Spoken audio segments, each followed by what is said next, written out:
Hello guys, welcome to my mini blog. तो झील को आज पूरा सुंदरी कर देती और निजे पूरा बांधी होगी बाहरी पड़ी जनक घर को कहीं दुर्गाष्टमी करुले तो नहीं पलि आसती। तो फास्ट अलता लगेदे सब छुआ मानू ये झील आमर महाराणी भाया बस पड़ी तो अलता लगा चलची से पूरा खुशी खुशी गोड़ देखा देपर तार लगा सैला ये पलि आसला मितुलू तार भी लगा लगे कलापर समस्त पिला पूरा धाड़ी करके बसई देते। तो फास्ट चंदन आ फूल देकी पूरा बंदाबंदी करदे सब छुआ मानू एमती खावा बाढ़े एमती गोटे ओढ़णी बेकरी देली। तो मुझे जानी तो यहाँ केमती कौन करती तो करुले मु फास्ट टाइम पे देखिली। तो आपण गाड़े केमती कौन हुए मत कमेंट रे कह। तो एमती देलापर पे सब खुशी हो गले कि समस्त को एमती गोटे गोटे दिखाई तो पूरा बहु भाया सजा हो जाऊँगी तो से पूरा खुशी हो गले।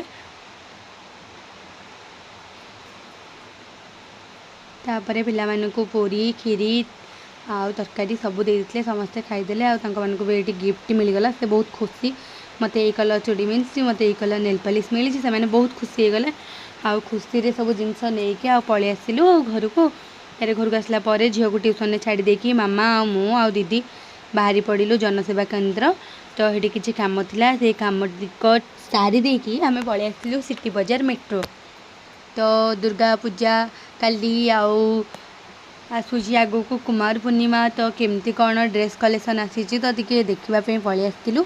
तो सब ड्रेस बहुत बढ़िया थिला बाकी साइज रो डिफेक्ट थिला तो मो साइज रो मिल ना कौटा ढिला होता कौटा टाइट होता एमती होता तो मु बाछिकी थोई देछि आ से दिन आनी आ किछटा सेंट नहीं कि पलि आसली आ देखुना मो मिल दीदी सहित केते प्यार करुच्ची आंके दी तो एमती कुंडा कुंडी होती जमीती कि वर्षे पर मैंने जन देखा तो से इग्नोर करूँ। तापर आम पलि आसलु घर को नुह तो बाटर खरा हो जोरे तो चली चली पूरा नुआ बोह भाया जाऊँगी आपण मैंने देखिपे एत खरा हो तो मुंडरे पकईकी आखि कान मुजिकी पूरा बाट चलुचु।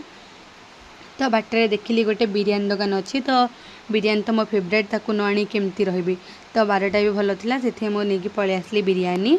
तो घर को आसला गोटे फुल प्लेट बिरियानी आनी तो 2टा प्लेट आणिकी बाढ़ीदेलु तापर आम 3 भौणी मिसिक खाईदेबू। तो बिरियानीटा बहुत टेस्टी थिला आउ तार सब भल थिला बेसी सेंट बास्ना आला तो जमती आम पसंद सेमती थिला तो आमको बहुत बढ़िया लगिला।